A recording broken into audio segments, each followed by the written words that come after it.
समुपस्थित सज्जनों, मातृशक्ति और ब्रह्मचारीगण, केनोपनिषद के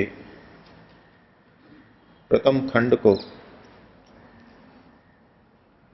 उसमें दिए हुए ज्ञान को जानने समझने का प्रयास पिछले दिनों चला। प्रथम खंड में ऋषि ने हमें संकेत दिया कि पहले तो हम प्रश्न उठाएं, ये सारी व्यवस्था किसके द्वारा की गई है, ये इंद्रियां किसकी शक्ति से चल रही हैं। और फिर हमें समाधान दिया कि इन सब इंद्रियों को चलाने वाला जो है वही ब्रह्म है, इन इंद्रियों को बनाने वाला जो है वही परमात्मा है। और अनेक बार एक वाक्य की आवृत्ति करते हुए कहा, तदेव ब्रह्म त्वं विद्धि नेदम यदिदम उपासते। तो उसी को ब्रह्म जान, उसी को वास्तविक परमात्मा जान।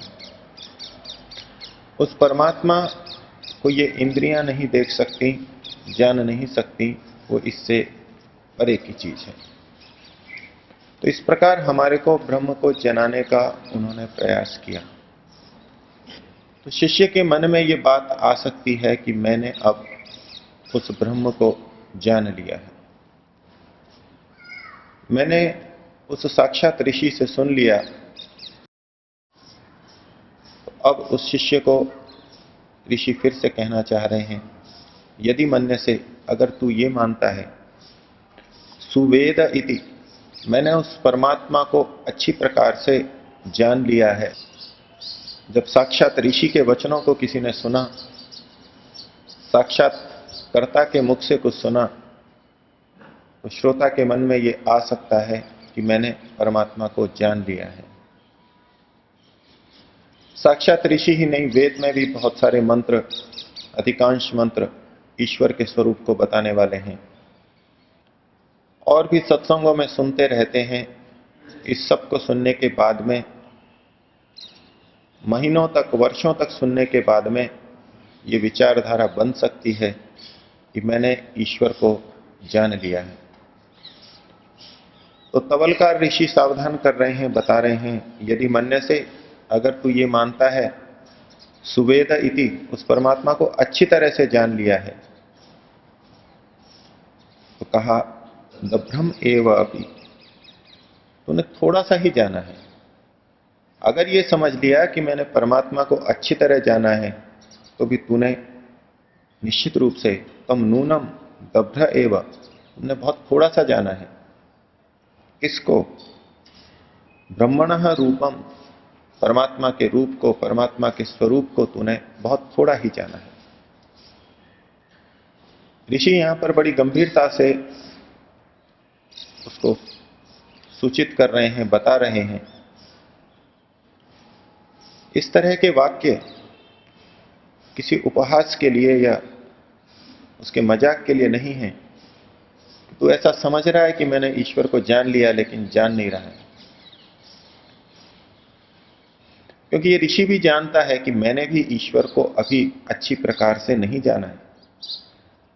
वो साक्षात्कारता ऋषि भी कहेगा, आगे श्लोक आएगा जिसमें इस बात को स्वीकार करेगा।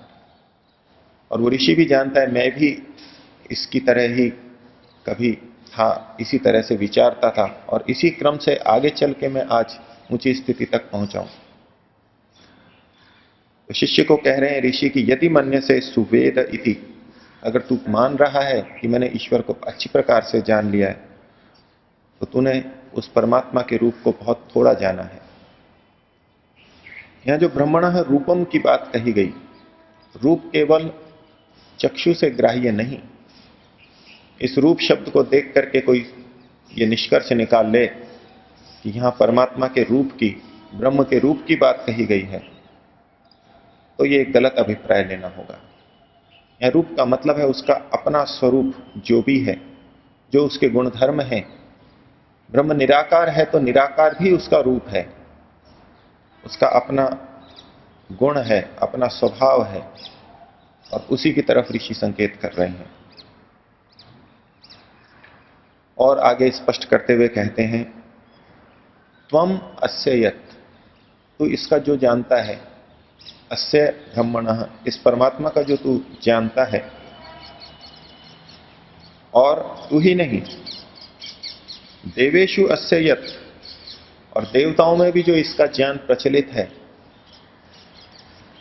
पिछले प्रसंग से देखेंगे तो देवों इंद्रियों के माध्यम से परमात्मा को समझाने का प्रयास किया गया कि इन देवों के पीछे भी जो विद्यमान है वो ब्रह्म है। तो इन देवों को देख करके भी जो तूने जाना है ये ब्रह्म है, उस ज्ञान से भी, उस ज्ञान को भी मिला ले। अथवा दूसरा अर्थ लिया जाएगा कि जो देवता हैं, विद्वान हैं, उनके अंदर भी जो ईश्वर का ज्ञान प्रचलित है, जो विवरण प्रचलित है, जो व्याख्या की जाती है, उस सब को भी उन्हें सुन लिया है, जान लिया है, उस सब को मिला करके भी।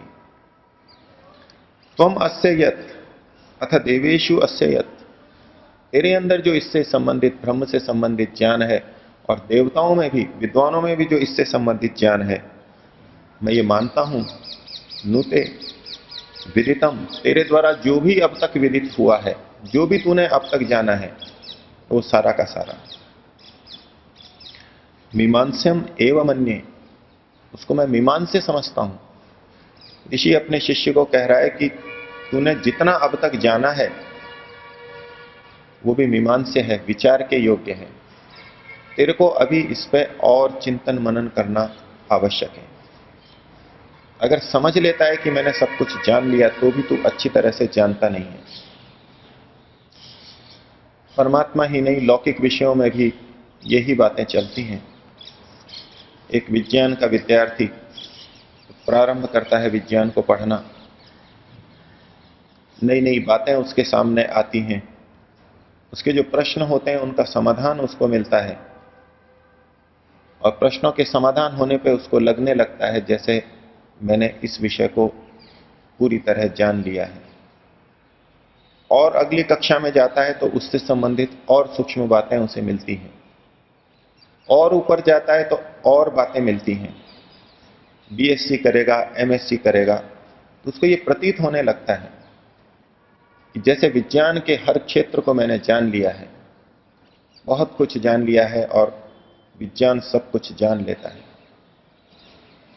लेकिन जब वो और अनुसंधान की तरफ प्रवृत्त होता है, अर्थात वैज्ञानिक के रूप में आता है, तब उसकी ये प्रतीति रहती है कि मैंने इस संसार को कुछ भी नहीं जाना है, बहुत थोड़ा सा जाना है। वही व्यक्ति है जब कम ज्ञान था, उसको पता ही नहीं था कि अज्ञात क्षेत्र कितना है अभी बाकी है। उसको केवल ये पता था कि मैं ये जान रहा हूं, मेरे प्रश्नों का समाधान हो रहा है। तो मन में ये भाव आता है कि मैंने बहुत जान लिया, मैंने बहुत जाना है। लेकिन जैसे जैसे वो अधिक जानता जाता है, उसको वो अज्ञात क्षेत्र भी अधिक अधिक ज्ञात होने लगता है कि ये भी अभी मेरे लिए अज्ञात है, ये भी अभी मेरे लिए अज्ञात है। अपने प्रश्नों का समाधान वो बीएससी, एमएससी तक पाता है। फिर जब पीएचडी करने लगता है, अनुसंधान में जाता है, तो उसके सामने एक प्रश्न के समाधान के बाद में 10 प्रश्न और खड़े होते हैं। फिर उनका समाधान करता है, कुछ और नए प्रश्न खड़े हो जाते हैं। प्रश्नों का कहीं छोर ही नहीं आता, समाधान का कहीं छोर ही नहीं आता, और उसको लगने लगता है कि ये सब तो इतना विस्तृत है जिसको मैंने अभी जाना ही नहीं है। और फिर उसके मन में भाव आता है कि मैं तो कुछ भी नहीं जानता, मैं तो बहुत थोड़ा जानता हूं। और जो इस समझ तक पहुंच गया है वो अब किसी प्राथमिक शाला के, माध्यमिक शाला के या विद्यालय के, महाविद्यालय के विद्यार्थी को यही कहेगा कि तुझे समझता है मैंने विज्ञान को जान लिया है, मैंने प्राणी जगत को जान लिया है, मैंने अणु परमाणु को जान लिया है, अच्छी तरह जान लिया है। अभी ये मत समझना कि तूने अच्छी तरह जान लिया है। और जितना तूने अब तक जाना है, अथवा विद्वान लोग भी जो बातें कहते हैं वो भी अभी मीमांसे है, मीमांसा के योग्य है। बड़े से बड़े वैज्ञानिक भी जो इलेक्ट्रॉन प्रोटॉन की बातें करते हैं या उससे पीछे क्वार्क्स की बातें करते हैं, वो भी अभी मीमांसे है, उसकी भी अभी विवेचना होनी बाकी है। वास्तव में यही तथ्य है या इसके पीछे भी कुछ और है। तो जो तूने जाना है, उस विज्ञान के विद्यार्थी को एक वैज्ञानिक कह रहा है कि अभी तक जो तूने जाना है वो भी, और जो बड़े बड़े विद्वान वैज्ञानिकों के बीच में जो ज्ञान प्रचलित है वो भी अभी मीमांसे है। तो जिस प्रकार भौतिक जगत में ये स्थिति है, ऐसे की ऐसी अध्यात्म में भी है, और इससे भी कहीं अधिक व्यापक है। भौतिक जगत की तो अपनी सीमा है, उसका ज्ञान तो सीमित किया जा सकता है, बहुत अंश तक उसको जाना जा सकता है। लेकिन परमात्मा तो जो कि अनंत है, उसके लिए तो हम इस संदर्भ में क्या सोच सकते हैं। बड़े बड़े वैज्ञानिक जो हुए, उन्होंने कहा कि हमने प्रकृति को बहुत जाना है, उनको पुरस्कार भी मिले, संसार के प्रसिद्ध वैज्ञानिक हैं। लेकिन अंत में उन्होंने यही कहा, हमने तो जैसे समुद्र की एक बूंद को जाना है, अथाह समुद्र है, न जाने कितनी बूंदें इसमें हैं, उसके केवल एक बूंद को हमने जाना है। ये हमारे इस धरती के बड़े बड़े वैज्ञानिकों की सोच है। सत्य को उन्होंने साक्षात्कार किया कि वास्तव में तो हमने इतना ही जाना है, जबकि ये सीमित है समुद्र, उसकी बहुत थोड़ी सी सीमा है, उससे बड़ी ये पृथ्वी है, उससे बड़े ये लोक लोकांतर हैं। लेकिन फिर भी इस प्रकृति जगत की, ब्रह्मांड की सीमा है। लेकिन अनंत परमात्मा के संदर्भ में ये बात कितनी और अधिक हमको सोचनी होगी। तो इसलिए ये ऋषि, ब्रह्मवेत्ता ऋषि, उपनिषदकार अपने शिष्य को कह रहा है, और शिष्य भी सामान्य नहीं होगा, बहुत कुछ पढ़ करके समझ के ऋषि के पास आया होगा। और ऋषि ने पहले खंड में कुछ उपदेश भी उसको दे दिया। उसके बाद भी कह रहे हैं कि यदि मन्य से सुवेद इति, यदि तू ये मान रहा है कि मैंने अच्छी तरह जान लिया है, तो उस परमात्मा के रूप को तूने ब्रह्म एवं बहुत थोड़ा ही जाना है। अभी वर्षों तक व्यक्ति ईश्वर के बारे में सुनता है, समझता है, और उसको प्रतीत होने लगता है जैसे कि मैंने परमात्मा की खूब विवेचना कर ली है, खूब तर्क वितर्क से विचार करके उसको जान लिया है। अब कोई भी उससे संबंधित प्रश्न आएगा तो मैं उसका समाधान कर दूंगा, मेरे मन में जो भी प्रश्न उठेगा उसका मैं समाधान कर लेता हूं। एक ग्रंथ, दो ग्रंथ, एक व्यक्ति से प्रवचन सुने, दूसरे से सुने, दसियों विद्वानों से, संतों से सुने, सुनते सुनते सुनते वर्षों के अपने पुरुषार्थ को देखता है तो ये मान्यता बनने लगती है जैसे कि ईश्वर के विषय में तो अब मैं निर्भ्रांत हो गया हूं, मैंने उसे सब कुछ जान लिया है। उस स्थिति में पहुंच करके भी ऋषि कहेगा कि नहीं, अभी भी तुमको और मीमांसा करने की आवश्यकता है, कुछ और ऊहापोह, कुछ और तर्क वितर्क, कुछ और जानने की आवश्यकता है। परमात्मा के तो एक गुण को भी यदि जानते जाएं, वो इतना विस्तृत रूप धारण कर लेगा कि व्यक्ति का सारा जीवन ही बदल जाएगा। और हमारा जीवन ये बताता है कि अभी हमने ईश्वर को बहुत थोड़ा जाना है। महर्षि दयानंद ने सत्यार्थ प्रकाश के अंदर छोटी सी बात में एक संकेत दिया। उन्होंने कहा कि परमात्मा के एक गुण को भी यदि कोई व्यक्ति जान ले, अच्छी तरह स्वीकार कर ले, धारण कर ले, तो भी वो मुक्ति को पा सकता है, उसका जीवन तर सकता है। एक गुण को पकड़ेंगे, उसकी व्याख्या करेंगे तो दूसरे गुण अपने आप इतने जुड़ते चले जाएंगे और जीवन उसका बिल्कुल निष्काम, निर्लेप, राग रहित, द्वेष रहित बन जाएगा। ईश्वर के प्रति वो पूर्ण समर्पित हो जाएगा। लेकिन हमारा जीवन ये बताता है कि अभी हमने ईश्वर के बहुत सारे जिन गुणों को सुना समझा है, वो स्थूल रूप से समझा है। ऋषियों ने ज्ञान की परंपरा बताई। पहले श्रवण करते हैं, सुनते हैं, पढ़ते हैं, सूचनाओं को संग्रहित करते हैं, श्रवण का काल है। फिर कहा मनन करते हैं, मनन करें, उस पर सोचें। ये मनन की स्थिति के लिए कह रहे हैं, मीमांसा के लिए कह रहे हैं। उसके आगे निधिध्यासन होता है, निश्चय होते हैं, और निश्चय के बाद भी व्यक्ति न समझ ले कि मैंने परमात्मा को जान लिया है, उसके बाद में फिर साक्षात्कार की बात आती है। और साक्षात्कार करता ऋषि भी क्या कहता है, वो आगे के श्लोकों में हम देखेंगे। जो साक्षात्कार करता है वो भी ये अनुभव कर रहा है, वो भी ये घोषणा कर रहा है कि मैंने अभी परमात्मा को अच्छी तरह नहीं जाना है।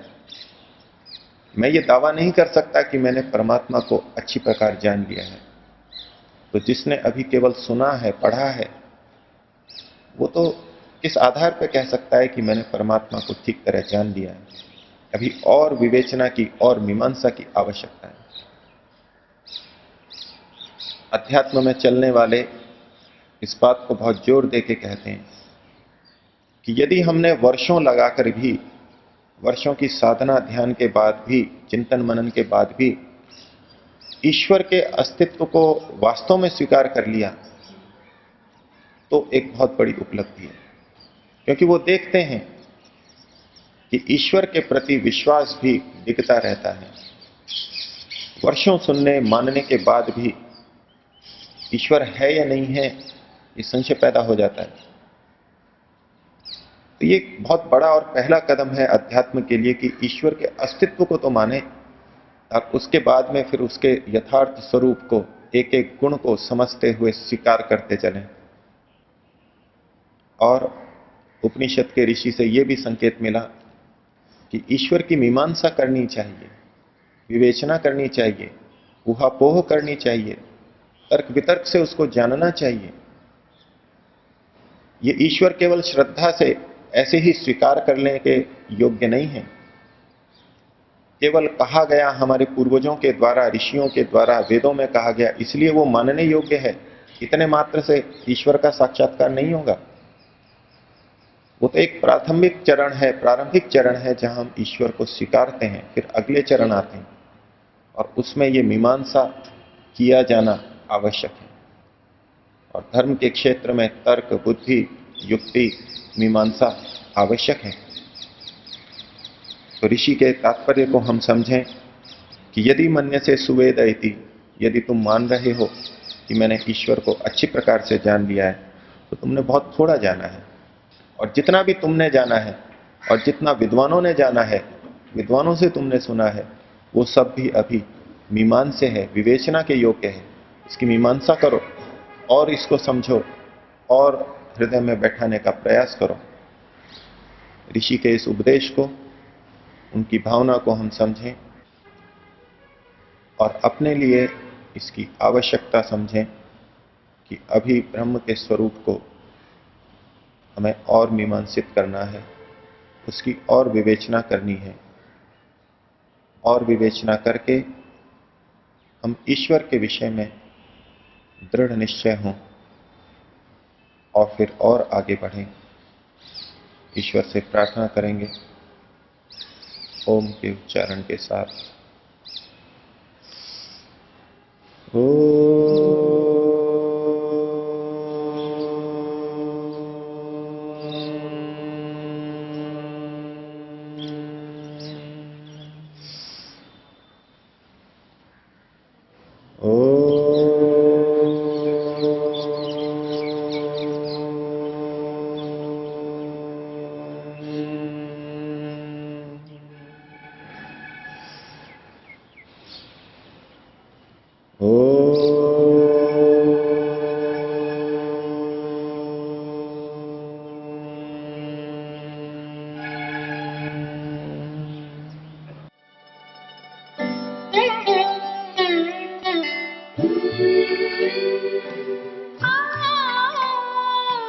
Thank you.